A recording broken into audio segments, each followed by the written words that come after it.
ভারতের মধ্যেই এমন একটি জায়গা আছে যেখানে আপনি ইচ্ছে করলেও যেতে পারবেন না, আপনার কাছে কোটি টাকা থাকলেও না, বড় কোনো রাজনৈতিক পরিচয় থাকলেও না, এমনকি অনেক বিজ্ঞানীও সেখানে পা রাখতে পারেন না। কেন?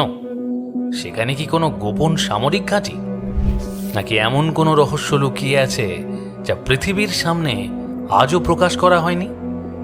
আজ আমি আপনাদের নিয়ে যাচ্ছি আন্দামানের সবথেকে রহস্যময় দ্বীপ নর্থ সেন্টিনেল আইল্যান্ডে। প্রথমে একটি প্রশ্ন ভাবুন তো, পৃথিবী বদলে গেছে, মানুষ চাঁদে গেছে, কৃত্রিম বুদ্ধিমত্তা এসেছে, ইন্টারনেট পুরো পৃথিবীকে যুক্ত করেছে, কিন্তু এই পৃথিবীতেই এমন একটি জনগোষ্ঠী আছে যারা এসবের কিছুই জানে না। তারা জানে না মোবাইল কি, তারা জানে না ভারত নামে একটি দেশ আছে, তারা জানে না 21 শতাব্দী চলছে। তারা আজও হাজার হাজার বছর আগের মতোই জীবন কাটাচ্ছে। সবথেকে অবাক করার বিষয় হলো তারা এটা নিজেরাই বেছে নিয়েছে।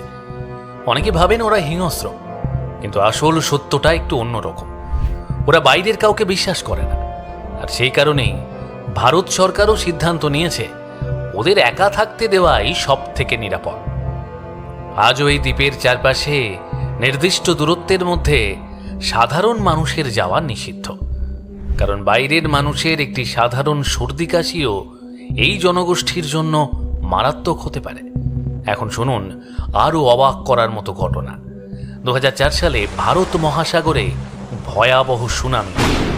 অনেকেই ভেবেছিলেন এত ছোট একটি দ্বীপ নিশ্চয়ই ধ্বংস হয়ে গেছে, কিন্তু কয়েকদিন পর যখন একটি হেলিকপ্টার দূর থেকে পরিস্থিতি দেখতে যায়, তখন নিচে দাঁড়িয়ে থাকা এক ব্যক্তি হেলিকপ্টারের দিকে তীর তাক করে জানান দেন, আমরা এখনো বেঁচে আছি, আমাদের একা থাকতে দাও।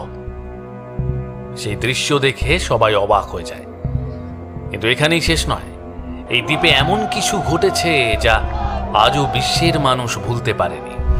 একজন বিদেশি সমস্ত সতর্কবার্তা অমান্য করে সেখানে যাওয়ার সিদ্ধান্ত নেন।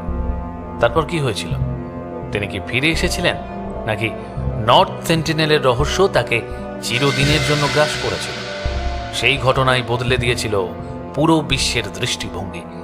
সেই অবিশ্বাস্য ঘটনার পুরো কাহিনী আমি বলবো পার্ট 2-তে।